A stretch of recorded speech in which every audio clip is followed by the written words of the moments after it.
Okay, in this video we're going to show you how to set up I/O in OmniView so that you can push answers and results out to the DCS. The first step in this procedure is to create an I/O device. We do that by clicking on the I/O Devices tab on the Analyzer screen. Now, I already have one here, so let's just select it. And you can see the information that you have to provide in order to create one. You have to give the device a name. You have to select its type. Generic 32 works for most DCS systems out there. You have to know its IP address. So you specify that here. The port defaults to 502. The unit ID defaults to 1. If it's a digital system, then you do not need to specify raw scaling. If it's an analog system, you would typically set this value to 4 and this value to 20.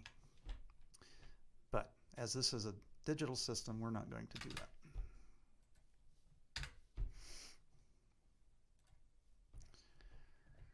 Once the device has been created, we can now assign output values to it.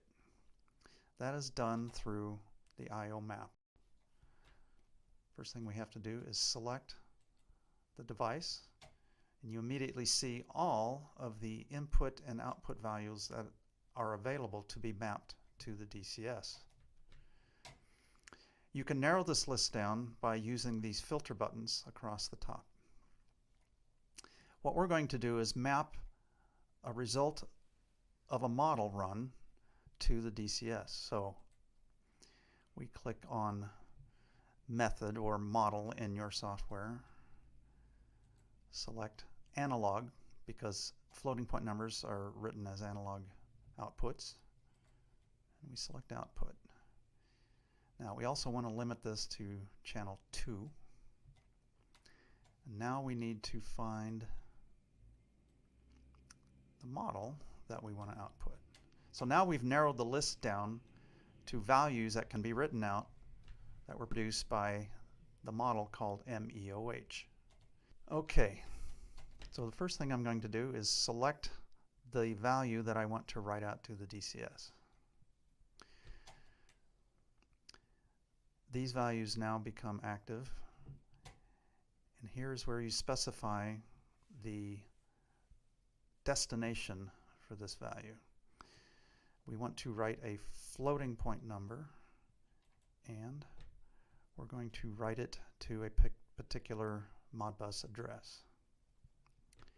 Note that our Modbus addressing is a little different than the standard Modbus addressing, but these addresses do get converted to standard Modbus addresses underneath the covers so that you can correctly program your DCS.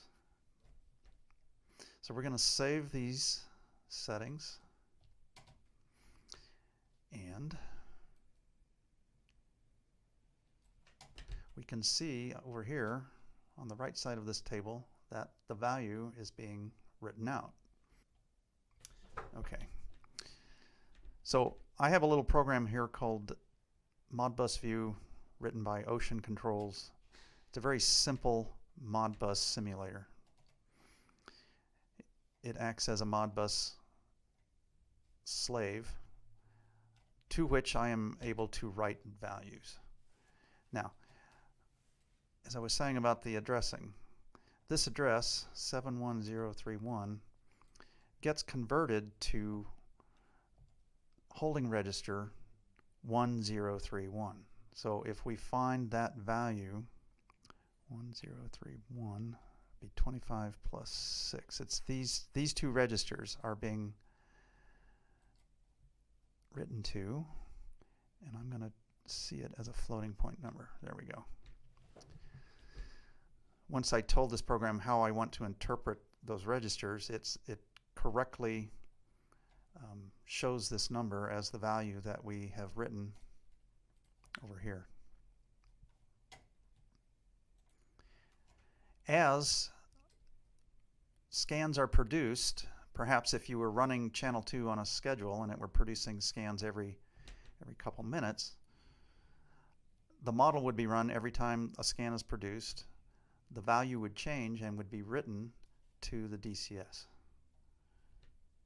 And you could track that value over time in your DCS.